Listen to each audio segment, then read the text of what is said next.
자, 어제 옵션 만기일이 지나고 오늘 8월 10일 금요일 증시가 잘 떨어지지 않는 상태이긴 한데 또 올라가는 힘이 약한 것 같아서 참 애매한 상태지만 아직 어제 제가 설정한 코스닥에서 기준가를 깨지 않았기에 아직까지는 전혀 걱정할 필요가 없습니다. 장중에 잠깐 깬다 하더라도 아래 꼬리 달거나 하면 상관없으며 종가 기준으로만 이 자리를 깨는 음봉이 크게 나온다. 그때부터 경계를 시작하면 되지 지금은 전혀 걱정할 게 없습니다. 현재 증시가 단기간에는 추세가 괜찮은데 그 전에 고점을 뚫어줄 기대까지는 불가능에 가깝다 보고 있습니다. 이전에 3300포인트까지 갈 때는 유동성이 굉장히 활발했는데 이걸 뛰어넘는 유동성이 있어야 고점을 뚫어줄까 말까인 지금 상황에서 또 월봉상으로 봤을 때 크게 하락하던 게 잠깐 반등이 나올 뿐입니다. 그러니까 지금 해야 될 것은 장기간 코스피가 다시 고점을 뚫어줄 기대보다는 그냥 지금 단기간의 상승 추세를 유지하면서 이 단기간 추세를 즐기는 것 정도로 생각을 하면 되겠습니다. 저는 이미 장기 투자로 코스피 초대형주를 투자한 상태고 거의 매일 오버나잇을 할 수 있을 만큼 종목들이 많이 나와주고 있어서 지금은 오버나잇이랑 스윙까지 충분히 가능한 시장입니다. 지금 시장에서 기준가는 제가 어제 정했던 코스닥 820포인트, 최근에 위협이 되었던 이 음봉의 자리인데 장중에 잠깐 깨는 건 상관없습니다. 장중에 깼다가 아래 꼬리 달면 상관없는데 깨고 나서도 유지를 올라가지를 못하고 계속 내려와서 이 밑에서 마감을 한다. 그때부터 경계를 하면 될 것 같습니다.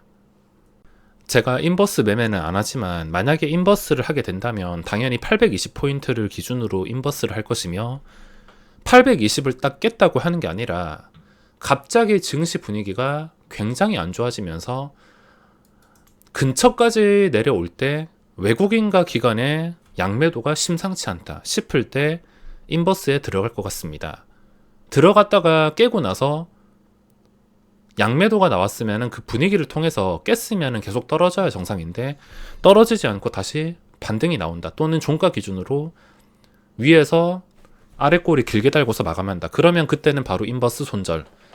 그리고 다음에 또 깰 기미가 보이게 된다면 그때 또다시 인버스 재진입. 맞아 떨어질 때까지 본전 근처에서 손절하면서 대응을 할 것 같습니다. 그러다가 맞아 떨어지게 된다면 적당히 5% 정도 챙기거나 아니면 엉덩이가 무거움에 따라서 끝까지 버티는 방향도 있겠지만 그런 상황이 나와주지 않기를 바랄 뿐입니다. 증시가 하락하는 것보다 차라리 이런 상승 추세에서 오버나잇이랑 스윙을 자유롭게 하는 게 더 좋기 때문에 증시의 하락은 절대 원하진 않습니다. 증시가 강한 상승이 나온다면 어차피 올라가는 도중에 맨날 상승하는 게 아니니까 음봉 하나 정도 나올 수 있는데 이 음봉을 어떻게 얼마나 빠르게 회복하냐가 그 뒤에 증시가 강할 것인지 아니면 추세가 바뀔 것인지를 예측할 수가 있습니다. 진짜 강한 증시면 음봉이 뜬다 하더라도 빠르면 3일 이내 바로 회복을 해줄 것입니다. 이번에는 하루 만에 회복을 했는데 만약에 다음에 또 떨어지는 날이 있는데 늦어도 일주일 이내까지 회복을 못 해주고 다시 꺾여버린다면 그때부터는 긴장을 하고 경계를 해야 될 수밖에 없습니다. 현재 시장에서 코스피가 3000 간다, 3500 간다 이런 얼마 간다라는 말은 아무 의미가 없고 매수세가 유지가 되냐, 유지가 되지 않냐 이것만 판단하는 게 중요하다 보고 있습니다. 자, 오늘 영상 제목처럼 볼 때마다 기가 막히는 상황이 매일 펼쳐지고 있는데 오늘도 급등주가 많이 나오긴 했지만 윗꼬리가 달린 종목들이 상당히 많습니다. 요즘은 거의 대부분의 종목이 외국인 프로그램 매매에 큰 영향을 받고 있어서 이 수급이 어디에 들어올 것인지 또 들어오면 어떻게 될 것인지 수급의 특성에 대해서 파악해야 돈 벌 수 있는 자리를 만들 수가 있어서 요즘은 사실상 외국인 프로그램이 들어올 만한 종목을 찾는 게임이라 봐도 전혀 이상할 게 없습니다. 늦게 찾은 건 실패한 거고 미리 예상을 하고 들어가거나 아주 빠른 초기에 따라 붙거나 아니면 고점을 찍은 종목이 외국인의 매수가 들어온 물량이 매도가 나왔을 때 반 정도 빠졌을 때 주가가 멀쩡한 것을 보고 눌림으로 들어가는 방법 등 다양한 방법을 활용할 수가 있습니다. 지금 제가 외국인의 수급을 활용하는 방법도 몇 개월 전만 해도 아무것도 몰랐으며 이런 방법으로 매매할 거라고는 상상도 못했습니다. 그냥 밥 먹고 하는 게 주식이다 보니까 매매를 급하게 하지 않더라도 최대한 적응할 수 있게 관찰하는 편이기 때문에 앞으로도 시장은 계속 바뀔 것인데 급하게만 하지 않는다면 적응은 충분히 가능한 것 같습니다. 볼 때마다 적응이 힘든 외국인 프로그램 매매 2,000개가 넘는 종목 중에 과연 외국인이 어떤 종목을 선택할지 맞추는 것은 절대 쉬운 일이 아니지만 외국인의 알고리즘은 아주 단순합니다. 외국인 매수 알고리즘이 어떻게 맞춰지냐면 대표적으로 신고가 매매, 거래대금 매매, 그리고 개인들이 너도 나도 아는 정보 매매, 이런 여러 가지가 있지만 결국에는 개인들의 매매에 다 맞춰져 있습니다.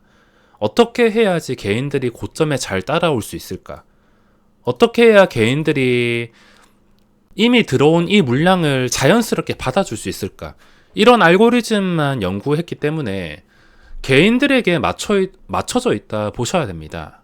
신고가라든지 거래대금이라든지 다 개인들한테 맞춰져 있기에 어떤 종목에서 들어올지 예상하는 것은 그렇게 어렵지가 않지만 가장 어려운 것은 외국인이 들어왔다가 1분 만에 나갈지 10분 있다 나갈지 아니면 1시간 있다 나갈지 하루 있다 나갈지 이틀 있다 나갈지 아니면 10%를 만들지 상한가 근처까지 만들지 이건 오직 외국인이 결정하는 것이고 종목마다 다 다르기 때문에 절대 맞출 수 없는 영역에서는 욕심을 적당히 부려야 됩니다.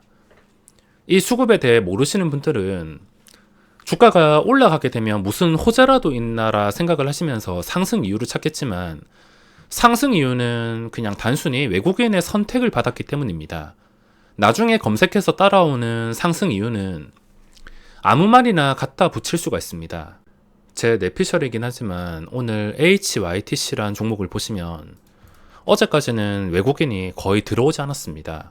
근데도 시간의 거래 30만 주 쌓아놓고서 2%를 인위적으로 올렸습니다. 인위적으로 올리고 오늘 장 시작 전에도 장전 물량이 한 250만 주인가 비정상적으로 쌓여 있었는데 외국인이 진짜 외국인일까라는 생각을 많이 받았습니다. 단일가나 시간의 거래를 저런 식으로 호가를 만드는 것은 분명히 프로그램 단타 외국인일 텐데 아마 다른 개인 계좌도 자유롭게 사용하는 외국인이 아닐까란 의심이 강하게 들었습니다. 다른 개인 계좌로 HYTC에서 선매수가 되다 보니까 오늘 같은 그림이 나온 것 같으며 HYTC는 주말에 올려드리는 매매 영상을 보시면 아시겠지만 이것도 외국인이 들어올 만한 종목이었습니다. 고점과 거리가 가까운 상태였기 때문에 언제라도 마음만 먹는다면 들어올 수 있는 종목이었지만 오늘 장전에 250만 주를 보고 설마 이걸 올리겠어라 생각을 했었는데 오늘 상한가까지 다쳤었습니다. 그리고 제가 어제 오버나잇을 한 종목이 현대로템인데 원래는 현대로템이랑 HYTC 두 개 종목을 오버나잇을 하려고 했습니다. HYTC는 그 전에 고점인 17,100원과 거리가 가까웠기 때문에 장중에 외국인이 잠깐 장난치기 좋은 위치다. 그렇게 생각을 하고 오버나잇을 하려 했는데 어제 시간의 거래를 보고 포기했습니다. 너무 인위적인 호가라. 포기를 했었으며 인위적인 호가는 거의 대부분이 다음날에 음봉이 나옵니다. 10개 중에 9개는 음봉이 나오는데 이건 10개 중에 1개 종목으로서 외국인이 마음먹었기 때문에 주가를 이렇게 부양할 수 있었다고 보고 있습니다. 그리고 현대로템은 계획대로 어제 매수를 했는데 어제 7천치 매수를 했는데 오늘 오전에 바로 반응이 나왔습니다. 왜 어제 매수를 했었냐면 외국인이 들어오기 좋은 위치였기 때문에 내가 먼저 들어가 있자 생각을 하고서 현대로템을 어제 시간의 거래 마지막에서 매수를 했습니다.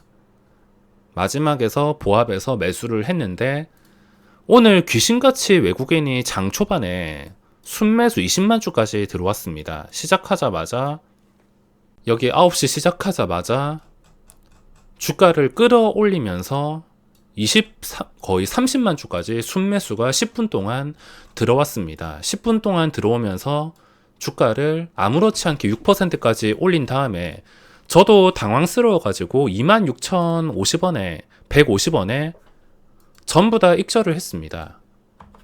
장 초반에 매도 물량이 많이 없을 때 밑에 구간에서 시장가로 사면서 쓸어 담은 다음에 최고점에서 거래량이 몰렸을 때 전부 다 팔아먹고 나왔습니다. 오늘 HYTC는 하루 종일 상한가 근처를 유지시켜 주지만 현대로템은 잠깐만 유지됐다가 이렇게 내려왔습니다. HYTC도 어제 오버나잇을 같이 하려고 했지만 시간의 거래 장난 때문에 하지 않았으며, 만약에 두 개 종목 다 했으면 두 개 종목 다 수익을 낼 수 있었을 텐데, 여기서 중요한 것은 외국인이 들어올 만한 종목을 찾는 것입니다. 들어올 만한 조건이 무엇이냐? 주가가 최근에 올라왔는데도 이상하게 잘 무너지지 않는 추세가 좋은 종목, 또는 추세가 좋은 상태에서 기간의 수급까지 좋은 종목, 이런 종목을 외국인이 잠깐 띄우기 좋은 먹잇감이기 때문에 이미 올려가지고 그 전에 고점을 돌파할 때 들어가는 게 아니라 좀 관심이 없을 때, 변동이 없을 때 미리 들어갈 수 있어야 됩니다. HYTC도 어제 시간의 거래만 아니었다면 들어갔을 텐데 어제까지만 하더라도 고점과 거리가 가깝다는 것, 이거 자체가 외국인의 먹잇감이 된다는 것입니다.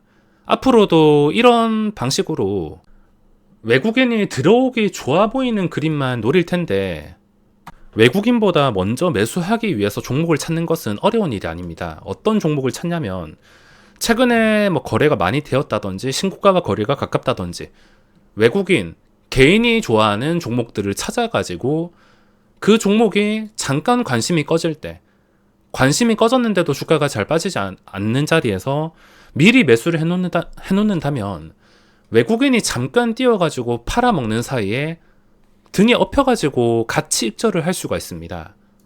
세비캠도 지금 잘 빠지지 않고 부지런하면 종목은 충분히 찾을 수가 있습니다. 그리고 최근에 움직였던 피코그램, 지금도 관심이 없는데 외국인들이 딱 이런 종목을 좋아합니다. 오늘은 관심이 다 일로 쏠려가지고 전혀 반응이 없을 뿐이지, 이 종목 저 종목 옮겨 다니다가 결국에 갈 데 없으면은 이런 차트에서 갑자기 시간의 거래 들어온다든지 장중에 들어와서 고점을 띄워 놓는다든지, 그렇게 어려운 패턴은 아닐 것입니다. 유일 로보틱스도 최근에 좀 심각하게 고점에서 무너지나 싶더니 다시 5일선까지 올라왔는데, 이런 종목들도 고점과 가까워지면 가까워질수록 외국인의 먹잇감이 된다는 것입니다. 이미 고점을 뚫을 때 들어가는 게 아니라 거리가 좀 가까워지고 캔들이 진정이 될 때, 예쁜 모양의 차트가 만들어지는 것 같을 때 눈치를 채고 미리 들어가서 외국인이 시세를 줄 때 적당히 익절하는 것, 이게 요즘 매매의 전부입니다. 자, 그러면 내가 모양이 좋아서 미리 접근을 했는데 외국인이 도저히 들어오지 않으면 어떡하냐? 그래서 거래대금이 많은 종목을 쫓아다니라는 겁니다. 유일 로보틱스는 최근에 3천억이 나왔으며 이 3천억의 수치는 절대 무시할 수 있는 수치가 아닙니다. 그래서 잘못된다 하더라도, 외국인이 들어오지 않는다 하더라도 탈출할 기회는 다른 거래대금이 없는 종목보다는 잘 주기 때문에 기본적으로 거래대금이 어느 정도는 깔려 있어야 됩니다. 아니면 신규주라던가. 이번 주도 정말 시간이 빠르게 흘러갔는데 다음 주 월요일은 광복절로 휴장입니다. 연휴 즐겁게 보내시길 바라며 오늘 영상은 여기서 마무리하겠습니다.